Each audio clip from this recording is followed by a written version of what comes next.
What's going on, everybody? Happy Monday once again here. We're about a week and change out from Christmas, which is exciting. Got the World Juniors coming up, Oh yeah, football playoffs around the corner. A lot of exciting stuff. Neil now officially college has snow. college College football football. college football bowl games and playoff kicking off this week. It's gonna be great. Neil, you guys got snow now. Welcome to the club. We did, yeah. We got about um, I think it's like 2.5. I think it's 3 inches. I think we got 3 inches, Nice. which is interesting because yesterday I was in Pennsylvania with my little cousins because we were getting our Christmas tree on the Christmas tree train adventure that we do. Love that. This was year 13 of doing it, which is like crazy how long it's been. But so obviously but it snowed a lot more there. It was like 5 inches, but it was Right. great. I mean, it was like the pictures and videos I took, like it was like straight out of a Hallmark movie. It was that beautiful and everything. And so now the snow just looks nice now that it stopped snowing and you could just look It at it is. like, yeah, it looks nice. I mean, that's why my face is so white today, people. I'm as white as the snow. And I think you hope for a white Christmas coming up too. I think everybody's getting excited about that. It's like So the old song, I'm dreaming of a white Christmas. there you go. Docket for today. We'll talk about the Flames. Obviously, big win in overtime on Saturday against the Kings. We'll talk about Quinn Hughes. Obviously, that happened. We're going to be late to the party with that, of course. We're Yeah. going to give our World Junior predictions as well today, too. Other Flames news going on, though, like there's nothing internally in terms of any recalls or send downs. We'll more or less talk about the game on Saturday, where they're at, and we'll go from there. Sound good? Yeah, sounds perfect to me. Let's do it. All right. So Saturday, very successful night as Morgan Frost got a beautiful dish from Jonathan Huberdeau in overtime. Dustin Wolf was great. It was also they called a goal back in overtime. I believe it was Andrei Kopitar who scored the goal there on Saturday. Fortunately, it didn't go through, and now all of a sudden the Flames go the other way and win it 2-1 in overtime against a divisional foe. The Flames are 6-3-1 in their last 10 games. They've seemingly all of a sudden found their stride, and it's not great if you're hoping for tankathon here. But just specifically, if we look at the game here, let's take a look at the positives because we haven't done that a lot this year. Overall, like they kind of dominated the game a little bit. If you look at just purely statistical wise here, shots on goal 38-21. I thought they were very well kept in the shot department. Again, quantity over quality, I would argue still. Face-off percentage, again, they didn't have a great night. Obviously, it's going to be tough though when you're going up against one of the greats there in Kopitar, who is just a face-off machine for the most part for the Kings. Power play too. Again, you're 0 for 4 in the power play. Not a great look. You managed to keep it again, that low-scoring defensive type game. Dustin Wolf had to stand on his head a couple of times, and this is just a Flames-style win. I think ultimately you kept it low-scoring. You had to keep it low-scoring, and you eventually find a way to get one done here. So, Neil, what stood out to you here on Saturday here against the Kings for an overtime win? Well, before I do that, I just want to give out some breaking NHL news literally as of 2 seconds ago. The Buffalo Sabres have officially fired Kevin Adams as general manager of the Sabres. Whoa. Jarmo, the former Columbus Blue Jacket general manager who was the assistant general manager, is hired not as the interim, but as the full-time general manager. So the Sabres have finally moved on from Kevin Adams and have begun the Jarmo Kekalainen era in Buffalo. Wow. Was that Frege? No, that was the Sabres literally 2 minutes ago. That was the Sabres account. Friedman hasn't even tweeted anything about it. It's literally just right now. Came out of nowhere. Wow. Okay. So let's pull that up. Let's pull that baby up real quick. Okay. So Kevin Adams. Done just like that. I'm curious as to like why now? It's so funny you mentioned this. It's so funny this happens, Kyle, right? Because someone was talking about this yesterday from the Devil's standpoint and saying how, is Tom Fitzgerald going to get fired? Teams don't really fire GMs in the middle of the season. And then we just have this. But the difference is that it's clearly obvious that the Sabres felt comfortable with Kekalainen, who does have GM experience. We do have to give him credit where credit is due. Yeah. He brought in Johnny Gaudreau, the late Johnny Gaudreau. He's made some other moves in Columbus that kind of helped them get to at least some form of relevance prior to obviously the last year and a half. So they certainly are hiring someone who has that experience. They are hiring within which I don't know exactly how bad of a move this might be. I maybe it's not because Kekalainen, I think, hasn't even been there a year. You kind of have to, though. You know what I mean? Like you Yeah, have to hire internally in for this this. situation, sure. Yeah. So Wow. Brendan Shanahan is So definitely not going to Buffalo. That's for sure. I know, right? So it makes you wonder because it's constant change. Like you remember when Kevin Adams was first brought in, right? And it was going to Mhm. be this new regime, right? Where you're getting these high draft picks. You go out and get Rasmus Dahlin. You go out and get Owen Power. You get all these big. It's going to be a big defensive team. I can credit Ukko-Pekka Luukkonen when he came out of Sudbury. I thought he was going to be a star in the Me NHL. And too. again, Yeah. maybe it's just because of the situation of where he's in. I don't think he's been given a fair chance. I No, really like Luukkonen. I think you have to give somebody like him an opportunity still to shine. you do. But this organization's in shambles, man. It's really it's tough to watch. It really is. And I think Frustrating. it's frustrating, but it's more difficult now because you're getting to a point where yeah, you got some of these guys locked down long term. Fair enough. But you're getting to a point where you have to become an attractive place. You know You what I do. mean? You Yeah. realistically do, right? And for Yeah. Buffalo, I know free agency is not the biggest benchmark to like you sign free agents and all of a sudden you turn into success. It's funny how we kind of look at it nowadays, though. It's a different era with free agents, right? Guys are Mm. really getting put on the market because, you're not really wanted by. It's basically the organization just saying, we're okay with letting you go for nothing. That's what it's turned into, I feel like, for free agency. And so when you look at it from a Buffalo standpoint, like a lot of the moves that you're starting to see, we'll talk about Quinn Hughes, right? And how he gets dealt. We talk about it all the time with the Flames in terms of Rasmus Anderson and wanting to get these deals done before their contract expires, right? Right. Buffalo's certainly done that before. But at what point, like, you got like again, like this is gonna be a situation where you're gonna get lottery balls, you're gonna hope for a top three pick, and then what, right? Like at Right. what point, like, can you start to become an attractive organization for not only free agents but trade partners? More importantly, is what we've been starting to see over the last maybe couple of years or so. I think that's the biggest problem here for Buffalo. And now it's like at least you can get Kekalainen in who has experience, but is that the man you're going to go to battle with going forward? I, It's a lot of things getting thrown out here, but take over. yeah, and I mean, look, I think Yarmo does deserve at least the opportunity to try to prove himself one way or the other. Um, Obviously, we know in this league, Kyle, that anybody can be fired or traded or let go at any point, even if it seems like their job security is intact. And look, with Kevin Adams, we've been hearing for years now that it was only a matter of time before they fire him and they replace him. I would have thought, like everybody else, that the Sabres would just wait till the end of the year and then just start over.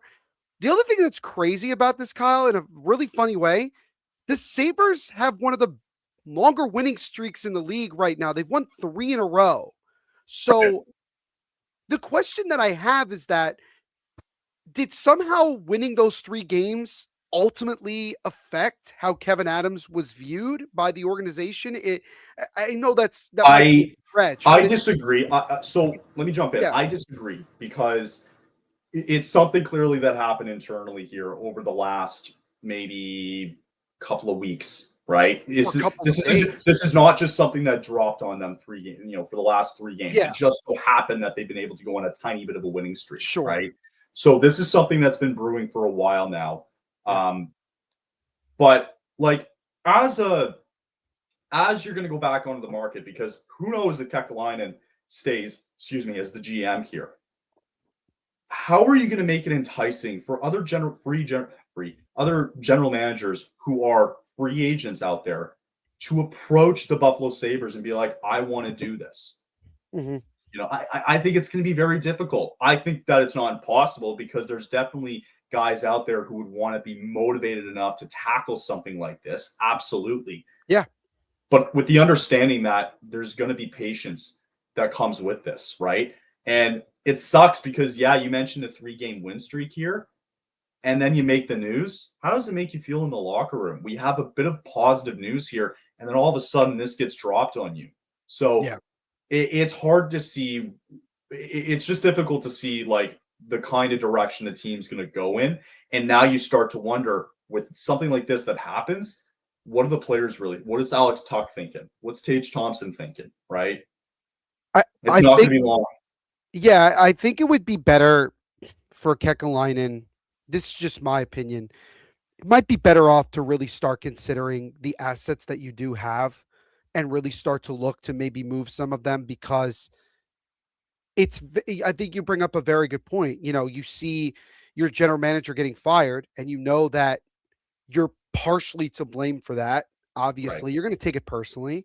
Um, and also you're going to look at that and go, you know, do I really want to be a part of this organization that is in flux right now? And yeah, you did already hire your new GM, but it kind of felt like I don't know. I think that to not at least see where this goes for the rest of the year and then make that decision when you have maybe more candidates and more options. I don't know. I don't know if it's a panic move. I'm not going to sit here and try to defend Kevin Adams for what he did and did not do in Buffalo because I think, Of course, quite you can't frankly, he defend it. didn't do enough, No way. not even Can't defend it. close. No. Um, but I wonder now, Kyle, what does this mean for Lindy Ruff? I think this means more likely I could see him getting canned.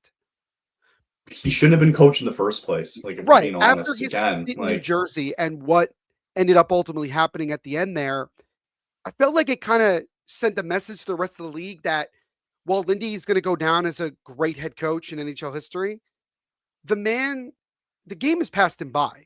And so for I think that years now, years. for years, 22-23, respectfully, when he was coaching New Jersey, was the best that I think we were going to get out of Lindy Ruff at Oh, this stage. easily, And then the easily, last year and a half that happened, it fell apart. Like exactly. that's just simply what happened. Not fully on Lindy Ruff, but obviously he's the man behind the bench, and you can't fire players, right? So yeah, it certainly it comes as a shock to us mainly because why now, as opposed to at the end of the Definitely, year. conversations happen internally that kind of Something happened, force right? And Terry force the move. Pagula, the owner of the Sabres, who also owns the Buffalo Bills, he said in a statement just now saying that we're not where we need to be as an organization. Which, if you want to read into that, you can read into it that says that, well, perhaps the analytics based approach that Kevin Adams brought Right. is a huge issue, which is fine. But if Yeah. you're Terry Pagula, you need to take a moment and think about what you've done with the Bills to get them to where they are now and say, what did I do there that I can take and implement into the Sabres? And that is simply this. You need Sure. to hire hockey people, not people who like may have a weird, unique approach to the game.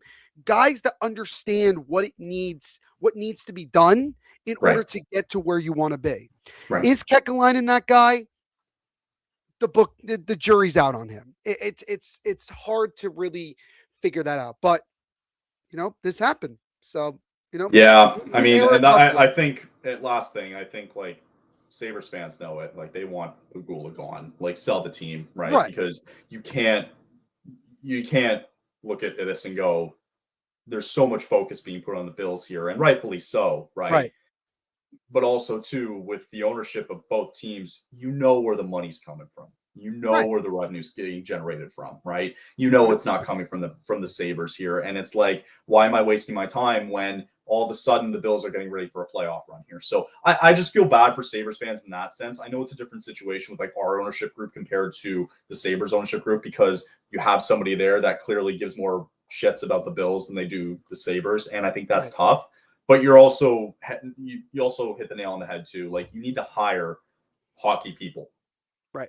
within your organization, not just these random like advisors and stuff right. like that. So But at yeah, least you it's a have tough one. Kekalainen who has been a GM before and at least has some amount of It relative is, success. it is, but now it's like now you got to put out the fire. Yeah. Again, You do. right? Again, for So like the umpteenth time. Again. exactly. So Okay, real quick, back to the back to game the here. back to Yeah, here. back to Um, the game. Yeah, chime in. Obviously, I said yeah, this before. I know you wanted my What did you thoughts think on of the the game? Well, shit, Sabres fire well, their shit, general right. manager. Well, screw that game. No, I'm kidding. Um, I gotta be honest with you, Kyle.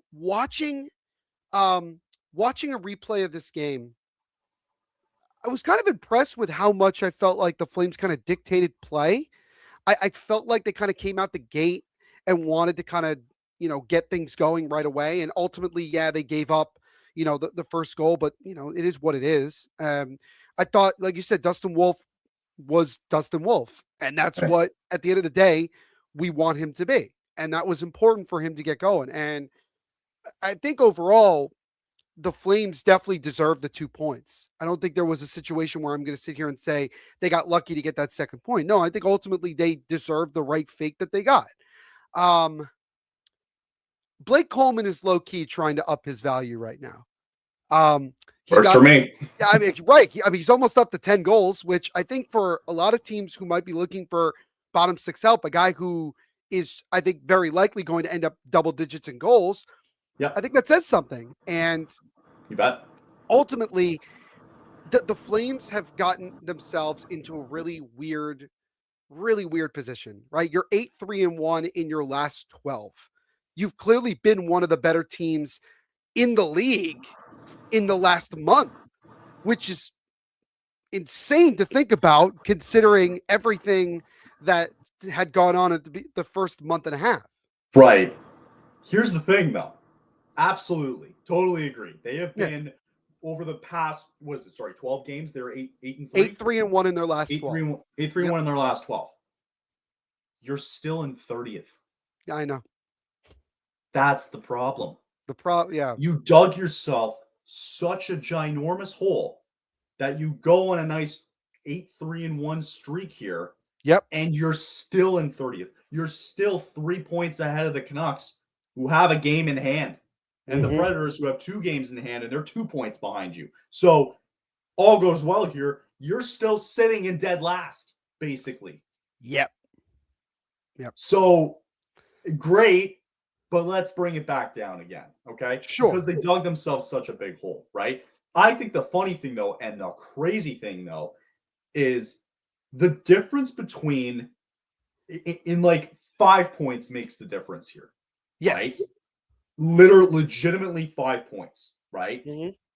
The Sharks have the last spot in the wild card here. Look at the teams ahead of Calgary.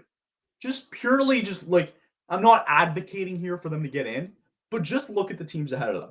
The Sharks, who own the last wild card spot, right? Mm-hmm. The Mammoth, who for the most part have been terrible in this last stretch here. Yeah. The Blackhawks, now you're getting Bedard out for a little bit here. They haven't been great, right? But they need him. The Jets, who have been probably the worst drop off out of all the teams this year, Brutal. they've been brutal. And it doesn't help that Hellebuck isn't there. Yeah. The Blues, again, can't seem to find their footing. The Kraken, maybe people kind of expected it. And then Yeah. the Flames, who are tied with Seattle. So, as scary as this is to think, there's a world in which you could easily hop these teams, and I hate that. Oh yeah, and that's the thing that's frustrating because we've talked about it all the time, Kyle. Right? We talk about it like especially in sports in general. You don't want to be in that mushy middle where like you're bad, but you're not bad enough to get like a top 3 or number 1 pick, but you're not good enough to compete and make the playoffs and ultimately, try to run the table. So it it It's sucks getting because close. it's getting close. Exactly. And what's really frustrating is that you look at some of the moves that have been made, i.e. Friday, um, which we'll talk about. Um, and you say to yourself that the market is starting to open up now. Now we're starting to see movement in this league. You still have several assets available to you that Mhm. you could get fairly decent offer, especially with the market only starting to open up. And I think that it would behoove you to legitimately start shopping people. The problem that we keep getting back to is ownership, Dave Maloney. How much control does Craig Conroy have? And another question that maybe we might have to talk about, Kyle, is this. Perhaps maybe Craig Conroy has more control than we think, and maybe he's not being active enough. I mean, we don't know what goes on behind closed doors, but as long as you keep letting everything go the way that it's been going, especially of late, the more confusing the path becomes, because then you don't know exactly what you want to be. You're not making it clear to yourselves. You're not making it clear to the fan base that this is the direction that we're going in. But if you make those moves that I believe are necessary, moving guys like Anderson, Kadri, Coleman, just as an example, at least if you do that, the fan base and us can go, okay, now I know what we're doing. Now Right. I get it. This would be one thing, Kyle, if the Flames had traded off those guys and then they went 8-3-1 in their last 12, because then I would be like, well, I don't know what to tell you. Like, it We don't just, know. right. Right. But we know that if you remove those three individuals, at least the ones that I named, are they going to go 8-3-1 in their last 12? No, I would not lean towards no. I would lean towards it would be a lot more of a struggle. So, and the other and thing, Kyle, is this. Are they still really scoring that much? no. No. That game on Always Saturday was losing. classic Flames hockey that we've seen the last 2 100%. years. Right. Classic. 100%. Right. Yeah. One of the names you mentioned with Anderson, he's top 20 in points among NHL defensemen. Right. Yep. He's top 10, specifically tied for fifth in goals Yep. among defensemen. And if you're looking at it, the assist category, he, I believe, sits at around, well, anyway, he's 22nd, but still, overall, he's a top 20 in points offensive defenseman. With the names around him that I'd like to mention here are Matthew Schaefer, Sergachev, Sider, Riley. These are just names surrounding Anderson here. So Yep. I think now's a good transition to talk about the Hughes trade. Okay. I think it's a great time. And more importantly, like, I want to talk about it before we get into the actual trade itself. Like, to talk about what this could mean for Anderson and his value, right? So to go over it real quick, as we all know by now, as a few nights ago, Hughes gets traded to the Minnesota Wild. It's official. It's done. Going back the other way was Marco Rossi, 24-year-old here, who just put up a 60-point season. Liam Ogren, who's been back and forth with the Wild a little bit.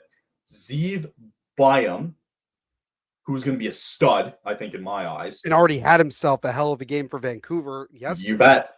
And also a 2026 first-round pick that will more than likely be later in the first round due to the Wild going on a deep run here. Probably. So you look at that, okay?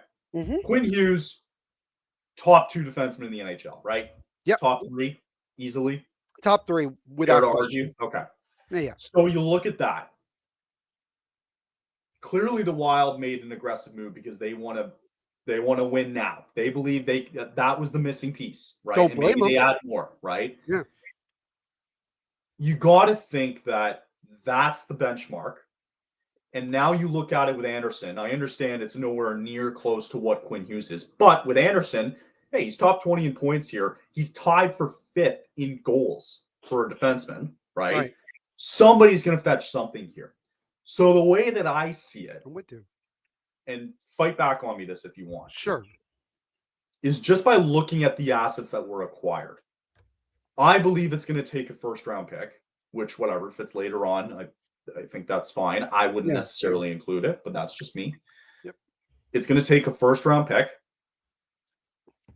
I think it would probably take a guy looking for an opportunity, roster spot, young player, like a Marco Rossi. And that might be enough. So I'm taking away here in this context, Liam Ogren and Zeev Byam here, right? Mm-hmm. I think that would be enough to make a move, right, for Anderson. Agree or disagree?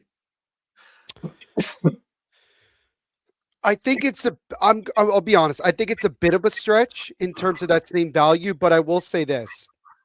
I think that Anderson can go for more than one asset. I don't Sure. think that you could simply just go and be like, oh yeah, like let's get us like a first round pick and that's it. I don't see that. And I think that when you mentioned the fact that Anderson is in the top 20 defensemen, a lot of the guys on that list, Kyle, are not even close to being free agents and don't have expiring contracts. And are not Yeah, it's guys another that thing to take into consideration. Yeah, and are that's not right. guys that Right. are available.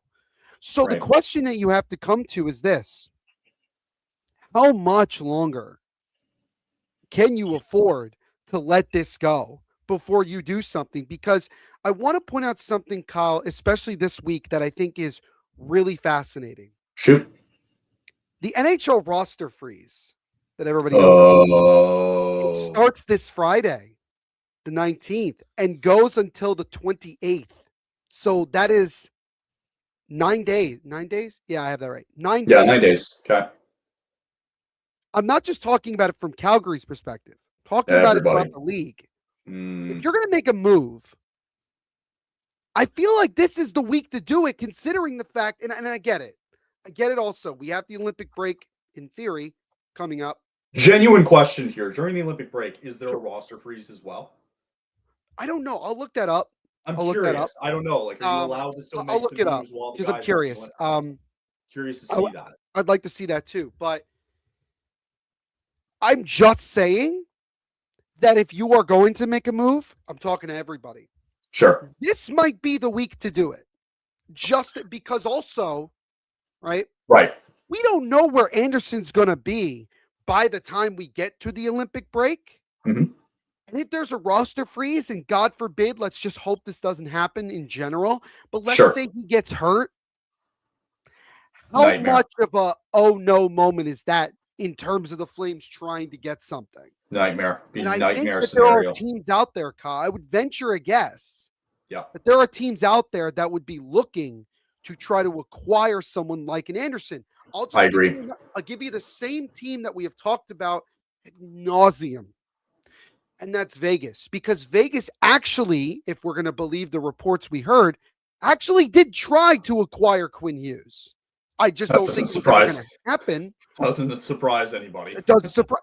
So would it surprise you if Vegas came circling back to Calgary and again went with, Oh, God, no. Of course, it wouldn't surprise anybody. No, Anderson? I'm not saying Vegas is the only one, but wouldn't surprise me. when it comes to the value, I think Anderson can go for a first round pick. As far as could they also get a top prospect, I would say B tier, just based on the fact that he's on an expiring deal. It's a He's good point. obviously not at the same level as Quinn Hughes, and that's just facts. That's not It's a even good point. being mean. But I still think you could get a decent haul back for him.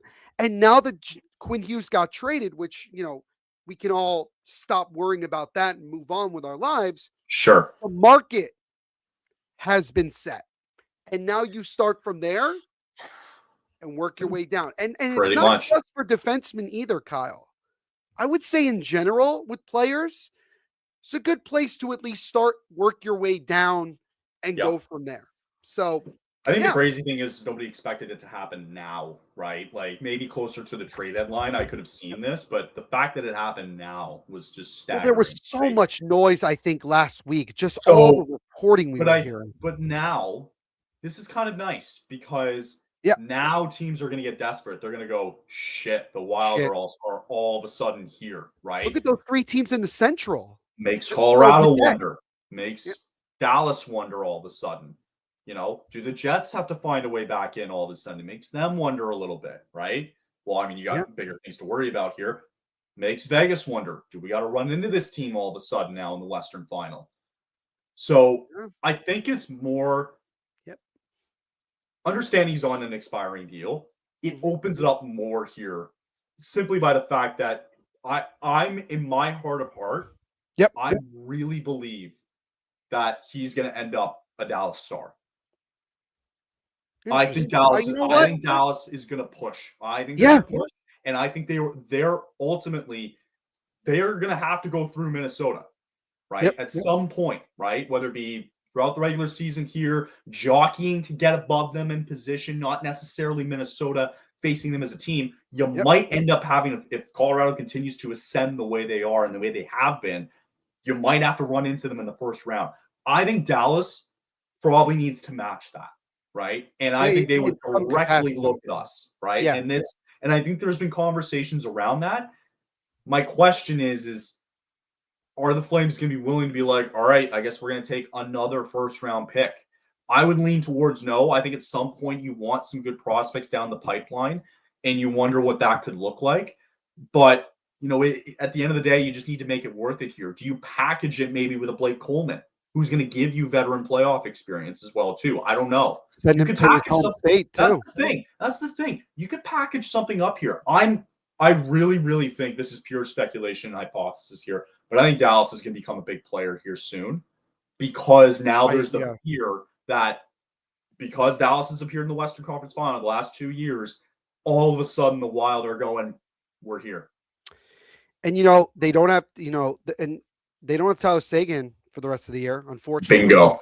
I think Dallas is going to be forced to make a move. 100%. And yeah, I'm with you. I mean, we heard Dallas was interested in maybe getting like Dougie Hamilton earlier this year. That was but that's like a sign of like, if you're Craig Conroy, you got to look at that and go, let me call Jim Nill. Now to be fair, Anderson's probably going to be more attractive based on his salary cap compared to a guy like Dougie Hamilton, though. Well, yeah, without question. Right. I think that the Stars explored it because I think that they were looking to see if when Dougie Hamilton is at his best, a really good offensive defenseman who could be a guy on your power play that can do a lot.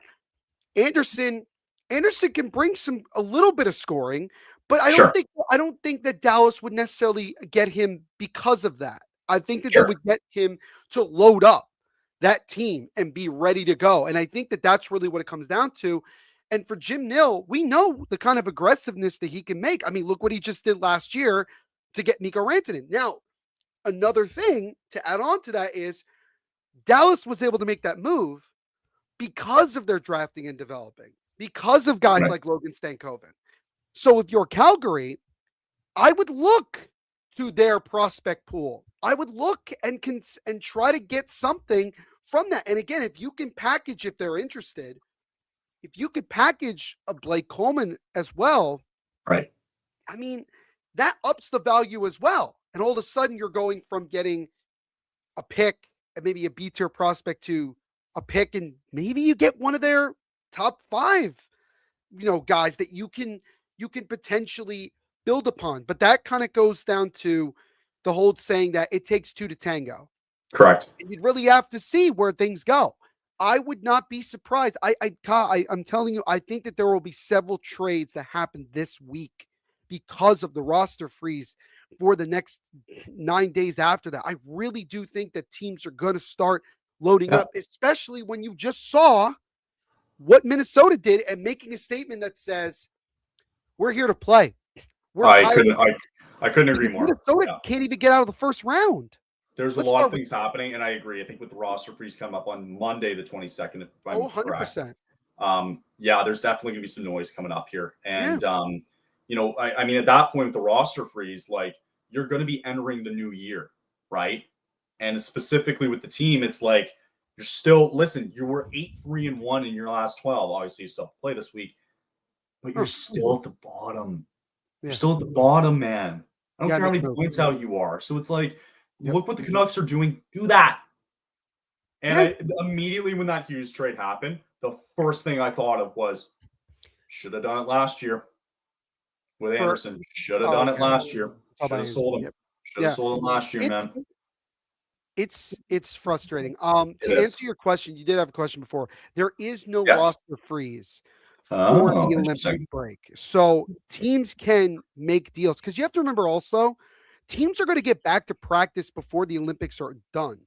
Correct. So if you make a move, you will have time to get guys to come, get acclimated in practice, yada, yada, yada. You go. I still think, though, the roster freeze is an important thing to keep in mind for the next, from now until Friday, to Right. say what teams out there are going to actually make moves. Because we all of a sudden we saw what happened with Edmonton and Pittsburgh and trading Skinner and Jari. We saw what happened with Quinn Didn't Hughes. even talk about that. Yeah. Didn't even talk about that because that was the least of our concern. We thought that that was the only move we were going to see that day. No. And there's teams out there like New Jersey that have been rumored in a lot of different moves of late, even as early Correct. as yesterday. So it's I would like to think that Craig Conroy is looking around. We haven't heard anything. No, nothing yet. But But it this doesn't is mean I things aren't think this happening. is the time, Kyle. I really do. I think I couldn't agree more. I think, yeah, I don't know if you can wait. I don't know if you can You afford to wait can't. now You because can't take that there's risk. like the way that Coleman's playing, the way that Anderson's playing, the Do it way now. that with it's like now feels like the time. And I think something can get done here, right? Yes. So I agree. Yeah, first domino started to fall as well too. So I want to quickly touch upon that Skinner trade. Actually, we'll do it quickly. We'll take a quick breather here for a second. Here, we'll come back on the other side. We'll talk about the Skinner trade real quick. We'll get into World Juniors predictions and Let's wrap do it it. all up here. So let's get into it. Every yard, every sack, and every interception, and every touchdown with Pick Six DraftKings' newest game, every snap can turn into a big time payout. This isn't just watching the game, this is playing to win. Here's how it works: pick more or less, or two or more player stats. The better your picks, the bigger your payout. It's that simple. And here's the kickoff bonus: new DraftKings customers can get $50 in Pick Six credits with just a $5 entry on your first pick set. You know the game, make it pay. Download the DraftKings Pick Six app now and use code THPN. That's code THPN. If you play just $5 and get $50 in Pick Six credits. You make the call, ride the upside. It's in partnership with DraftKings Pick Six. The crown is yours. The holidays are here, and that means it's the most wonderful time of the year to save with Rakuten. Use Rakuten to stack cash back at your favorite stores on top of holiday sales. That's savings on savings. And with Rakuten, you can get cash back on gifts for everyone on your list, from toys for the kids to kitchen gear for the person who loves to cook, to electronics for everyone. And you can even save on something for yourself. Just shop the stores that you love, and cash back is automatically added to your account. And you can choose to get paid via Interact e-transfer, PayPal, or checking. Join for free today and get a new member bonus after minimum qualifying purchases. Just go to Rakuten.ca, download the app, or install the browser extension, guys. That's Rakuten with an Rakuten for Rakuten. Terms and conditions apply. All right. So, yeah, another trade actually happened that day that I think probably needs to be addressed. The Oilers make a change in net, and left a lot of people scratching their heads, as we'll get into it here. So, Stuart Skinner's time with the Oilers is done. He gets shipped off along with Brett Kulak, along with a second-round pick to believe to be in 2029 second-round pick. The Oilers will instead grab Sam Poulin and Tristan Jarry. So, kind of odd because I like Brett Kulak. I'm shocked he went personally. Like, that's just, Yeah. to me, that's a defenseman that you kind of need in the playoffs as a stay-at-home kind of defenseman. I'm shocked that he went along here too. I understand wanting to move on from Skinner. I think there was a lot of talks about it, and eventually something was going to happen. But does it feel like an upgrade? And that's the thing, right? I think this is a desperate move for Edmonton because You're locked in now. you're You're locked committed, in. right? You are You're committed. committed to this. There's no going back now. I would like to tell you this, Kyle. I would like to tell you that I think Edmonton is not done with making moves between the pipes. I would like They to need a think backup. that They need a backup. because we've heard Jordan Binnington to Edmonton for the better part of the last month and a half now. And if St. Louis continues to bottom out and continues to struggle on their own end, I'd lean towards that. But I'm not convinced at all that Tristan Jarry is going to finally cure this issue because Mhm. let's just take you back, Kyle, to last year. Let's just go back to last year. Do you remember that Jari was so bad at one point that he was put on waivers and went down to the AHL because he was that poor? Yeah. Like, this is not a guy who is established good goaltender that you can say Edmonton made the right move here. I get moving on from Stuart Skinner. I get it. I get it because you needed to upgrade. I just don't believe that this was the upgrade that was necessary. I feel like I would say this is more of a lateral move than anything else for Edmonton. As far as Pittsburgh is Yeah. concerned, I think it was honestly pretty good business for them. Oh, what are you gonna like? You're not like that's the thing. Like, you were gonna drop him last year because he was so bad. I mean, you did drop him, right? Oh, yeah. So to acquire like Kulak, who I think is still a really good defenseman for like a 5-6 slot, I think he's kind of ideally what you want, right? Yeah. 100%. And all right, you'll take a run at Skinner here, whatever. You're not committed to him long term, but you get that and a second round pick years down the line, too. Mm-hmm. And all you're really giving up is Jari, who's not going to be your answer long term. And I think people in Pittsburgh would probably agree with that. Yeah. And Poulin, who might crack the roster here for Edmonton, maybe if. Yeah, and the one thing I just wanted to quickly drop was that Friedman did say today, like this morning on 32 Thoughts, that it's very likely that Stuart Skinner is going to be in Pittsburgh for only a short period of time. So bet. They're probably going to move him to someone else. I don't know what his market is at this point. I mean, he got moved for Jari. I don't know. Maybe a team that needs goaltending and maybe that they could, because I mean, Stuart Skinner, to be fair, is also only 27, Kyle. Like, it's not like he's still got some years left where he could be productive. So maybe it's a team that is in the middle of a rebound. I don't know. It's really kind of interesting with that, but just wanted to mention that point real quick. I agree. Like, the Oilers aren't done yet either, but considering what just happened with Minnesota, now it's like the Oilers are trying to play catch up again. Right, you got to play catch up, and I understand you're not going to go through it. Like, if you end up in the top three there in the division, which I think maybe by the end of it we can see that. But still, like, at some point you're going to have to run into one of whoever's going to come out of that in the Central. Right, it's just a doghouse in there, right? Like, I don't think it's a shoo-in anymore that people would think that the Oilers can get back there. It's not. It's going to be difficult, and now you're going to go. But here's the thing that bothers me with this trade the most. You're shipping out Skinner, who, call him good, bad, or whatever, right? Fair enough. What's the one thing he has over Tristan Jarry, though? Playoff He's been to the finals. Right. He's been in the finals each of the last 2 years. Right. So as a slight upgrade is what this could be, what people are saying, upgrade, downgrade, however you want to look at it, he doesn't have the experience in the playoffs, man. He hasn't gone to game sevens before. He's never I think he had was he involved in that one series with the Rangers a couple of years back? Probably not. Yeah, and they still lost. But was it Nedeljkovic in net at the time? I think it was a mix, honestly. I don't even Maybe remember. It was a mix. Who knows? But actually, wait a minute. I think it might have been Louis Domingue, now that I think about it. I think there were injuries. Correct. So I didn't think Jordan. So that's the thing. Jordan does not have that in-depth playoff experience, right? Right. Whether or not you need that on this Oilers team might be a different story because of the front load that they're trying to carry here. Yeah. But when it gets down to it, when there's going to be games that are going to get tight. Is that somebody you can thankfully rely on here? I don't know. And that's going to be the biggest question mark, right? Is that we're going to find out the winners and losers of this trade by the time Jari's contract is really up and what it looked like. That is true. That is true. There you go. Yeah. All right. Let's wrap it up here with the day. I mentioned it last week. We're going to do it today.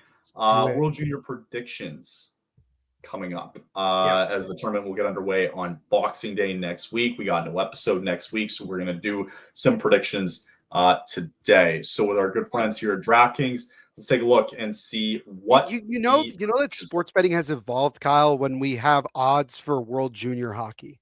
I love it. It's great. Shout out to our friends over at DraftKings for this. Kind of predictable here. Plus 150 for Canada and plus 170 for the US. I think it's pretty even, Steven. I don't think you can make a huge difference there, but I understand that. A lot of people having eyes on Sweden though this year. Sure. Yeah, Sweden is. I think some people actually have Sweden as an upset pick because I think they're going to. I agree. I think they're going to be a threat this year. I think Sweden's going to be very good. Finland's going to be Finland here. I don't like Czech Republic being plus 2,200. I don't like that. I think with the way that they've played here in the last 2 years, you upset Canada in the quarterfinal last year. I think they deserve a bit more respect, frankly. So I think the Czech Republic should be up a bit more. Now, mind you, I think a lot of the guys that left the team have eventually moved on to the AHL, NHL, etc. So you're going to see a different Czech Republic team coming in. You mentioned it last week with Slovakia as a potential upset dark horse. They're at plus 5,000. And then it goes as follows: Switzerland, Germany, Latvia, and then Denmark.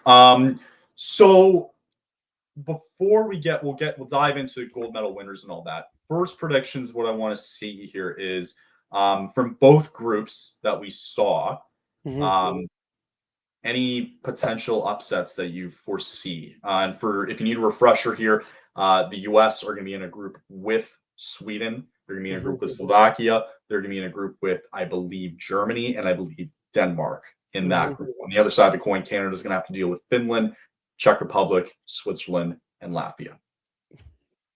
I think the thing that I'm keeping my eye on is Switzerland, because we talked about it last week, and I had said that this is a growing country in terms of, hockey in general. You look at some of the players that have come out of that country that are significant players in the NHL.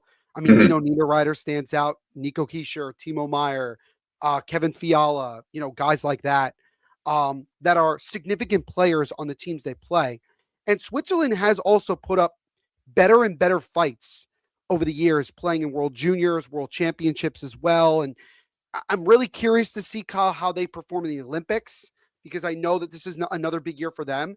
And I would think that, honestly, with some of the matchups, I think that they can definitely surprise people. I think that they could maybe sneak out a win or two that maybe they're not expected to. Maybe they give Canada a run for their money. Maybe Canada, maybe the Czechs, or the Czechs, right? Maybe Switzerland's like what Latvia did last year, right? Just kind of, upsetting teams and really making it more difficult. Do I think that Switzerland has the capability to make it to the elimination rounds? I would lean towards no, but I definitely could see them being guys that could maybe make things more interesting. So you would take Latvia over Switzerland here for the medal round. I only would take Latvia because of the experience that they've had of late and what they've been able to do. Okay, but it wouldn't surprise me either if Switzerland got in over Latvia either. Okay.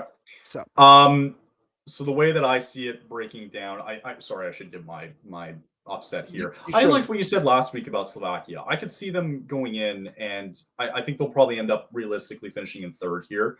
I think they'll make it competitive with a team like Sweden and the US. I still think that, it wouldn't be close. But having said that, being third place, right, you would take the second place team where you get Finland, Czech Republic, possibly Canada. If they end up facing a team like Finland or the Czechs, I think Slovakia could win that game. More or less, that's my outlook for that. I kind of look at that and go, I like that from Slovakia's standpoint. Predictions, I think how the group is going to go. I know Canada has sucked the last 2 years, and I'm trying not to be a homer here. I just think with how deep that roster is, I really think they're going to end up first in the group. I'm not saying they're going to win the gold here. I think they probably win the group.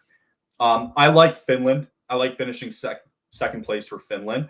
I think the Czechs take a step back just based on the guys that have simply left the team. Right. To your point, I like Switzerland over Latvia here. I think they're just a little bit more deeper personally. I don't think Latvia is going to end up getting relegated. I think they'll be fine. But however you want to jockey that, I don't think it's going to matter at the end of the day.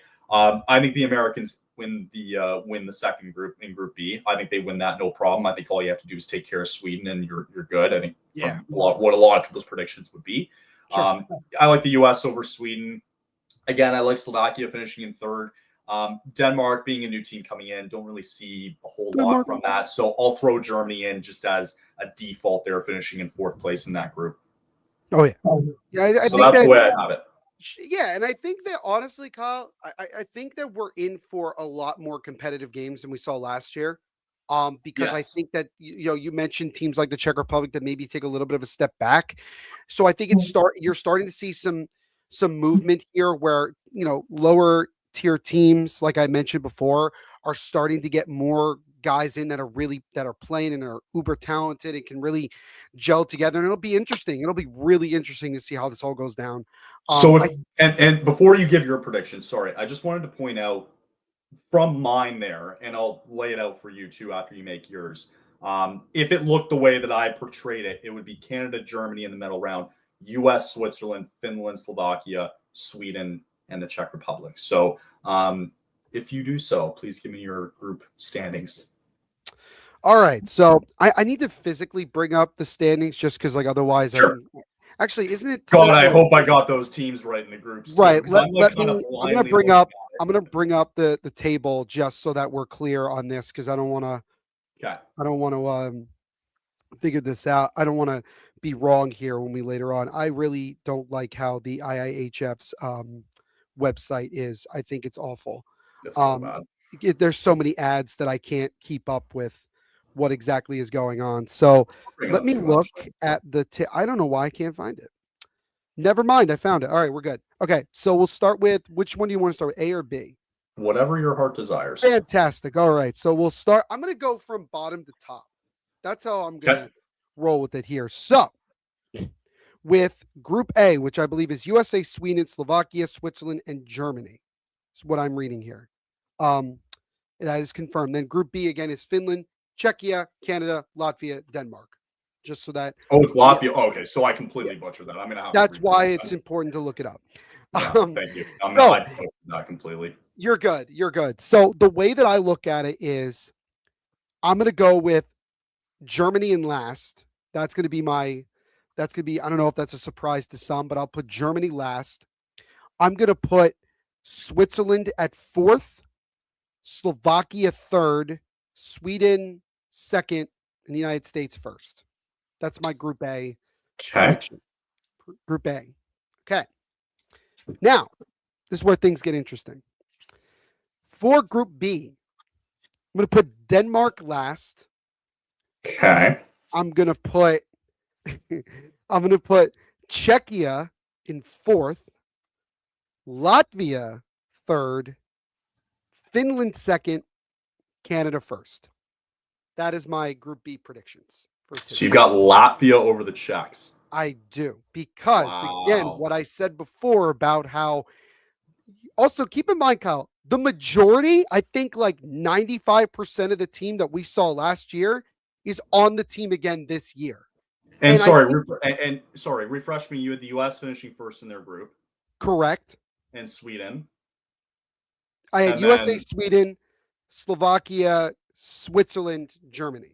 Slovakia, and then Switzerland, Germany. Okay, gotcha, Yep. gotcha, gotcha. And Thank then you. Okay. again for Group B, it's Canada, Finland, Latvia, Czechia, Denmark. Okay. And again, So, with sorry, Latvia go and ahead to what Finland, you were like I was explaining there. just Yeah. going to say real quick that chemistry in the World Juniors is such an important thing.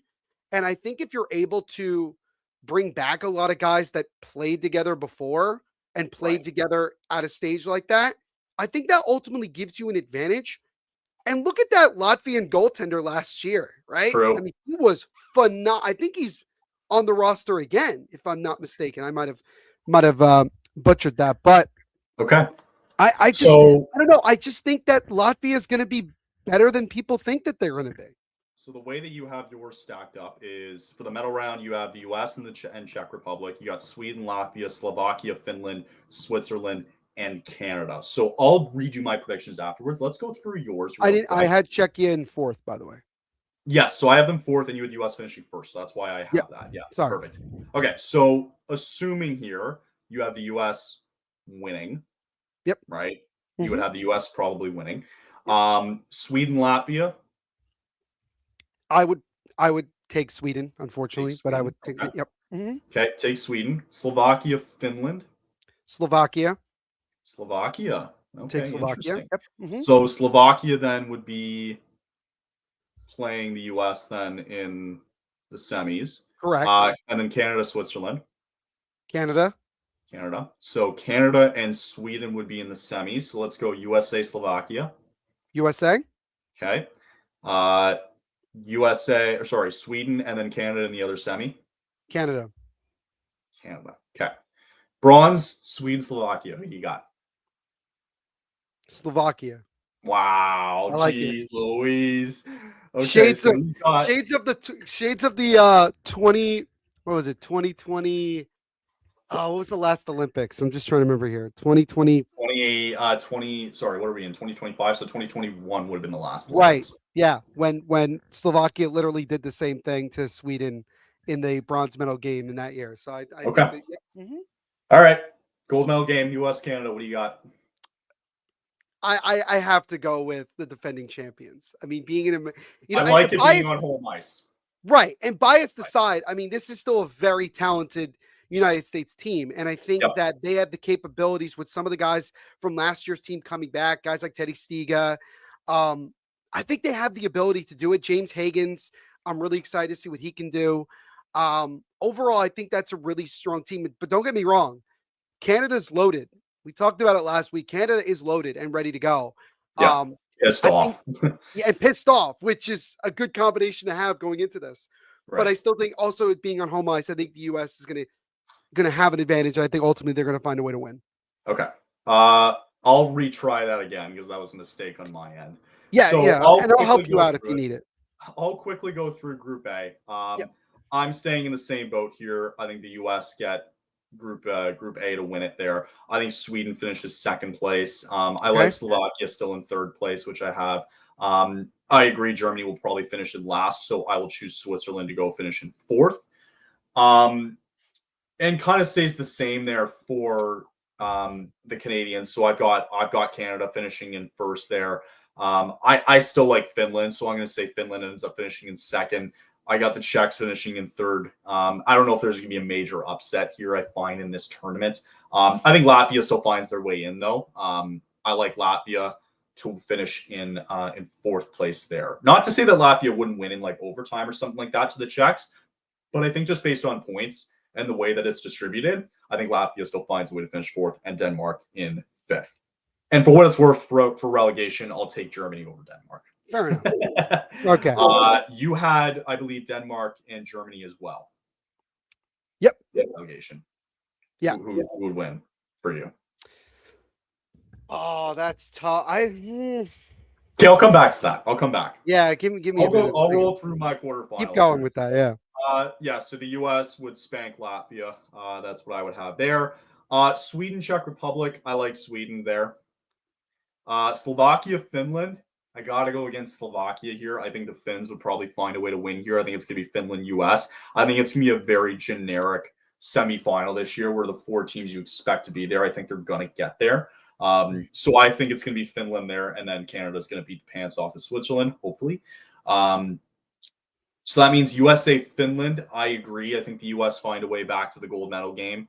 I think the Canadians should be fine against Sweden. Yeah, I'll put Canada in there too for the gold medal game. I think Sweden would probably beat Finland in the bronze. Okay.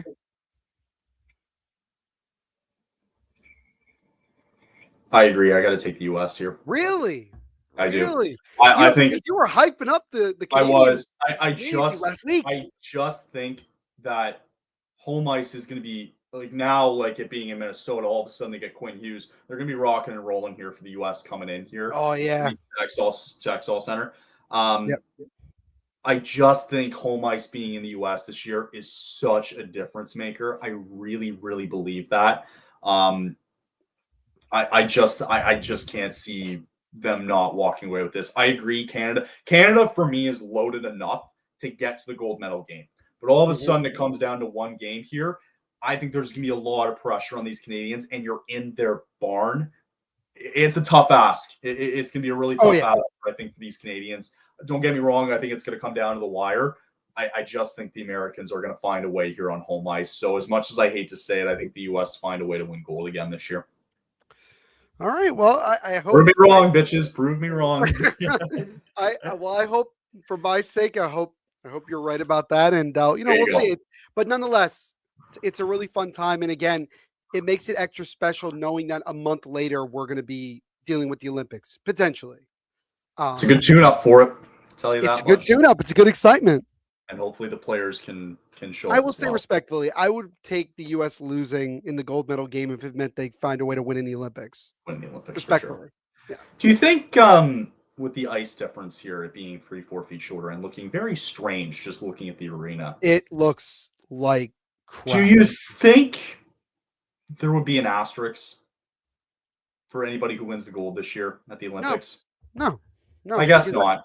Because it's not about it. It's not like, okay, look, it's not like we're playing during the pandemic or something Sure. like that. No, I agree. I agree. At the end of the day, if they go over there and play, it's going to be Olympic hockey. If it wasn't the players going over playing, I think absolutely there's an asterisk. Right. And I we think had that Germany win the freaking gold medal before. sure. And you have to remember that it's not the NHL themselves that ultimately makes that decision for the guys to go over there. It's the NHL and the NHLPA that has to make that decision. I can't see enough players being like, this is too dangerous, we're not going to play, because I would venture things like, look at Sidney Crosby. If they say no, well, guess what? That's probably the end of his time in the Olympics. Sure. I would imagine so. And right. I agree. It's going to be his last hurrah. Yeah, absolutely. Right. And I think that there's going to be, I think in the next couple of weeks, Kyle, next 2 or 3 weeks, it's going to be really interesting to see what, how that comes up. But if that's what that stadium looks like, it's going to be tough. You bet. Tough. All right. So that'll wrap it up. We're going to be away next week because it's Christmas week. Everybody's going to have a nice break for that. Very well deserved. And we'll come back on the 29th, and we'll be a couple of games into the World Juniors. So we're going to take a nice look at it. And then on the 5th, which is going to be our second episode of when we're back, that's going to be the day of the gold medal game. So that should be exciting to kind of preview. A lot of fun to preview, and we'll take a look at that beforehand. Myself and Dylan are penciled in for World Junior games coming up. So I'm going to be doing the gold medal game and one of the Canadian games. I think it's against Switzerland, maybe, I think. Mm-hmm. Neil would love to see it as well, too, if you wanted to do some of the US ones. Would love to see that. But again, it's going to be busy time. Enjoy the holidays, everybody. We're not going to be here next week. So Flame schedule for this week. I guess that's the last thing we should really look at really quick before we end up saying goodbye for next week. I believe they don't play tonight. They do play tomorrow night, if I'm not mistaken. They're going to be in San Jose, so the team we talked about earlier, them being 5 points back. Obviously, good to look at, though, and thank you for mentioning that roster freeze, because before the 22nd, you got 3 games here at the Sharks, at home to the Kraken, at home to the Golden Knights coming up. So 3 critical games coming up for the Flames here before the roster freeze for the Christmas holidays. So it's going to be a lot. Going to be a lot. So we'll take a look back on the other side. This team might look very different 2 weeks from now. It might look exactly the same. We'll see. We shall see. Good stuff as always, man. We'll be back on the 29th. Have a great Christmas, everybody. Enjoy the holidays. Happy holidays, guys. Be well. Drink some eggnog, and we'll chat to everybody after the break. So have a great week, everybody, and talk to you later. Later, y'all.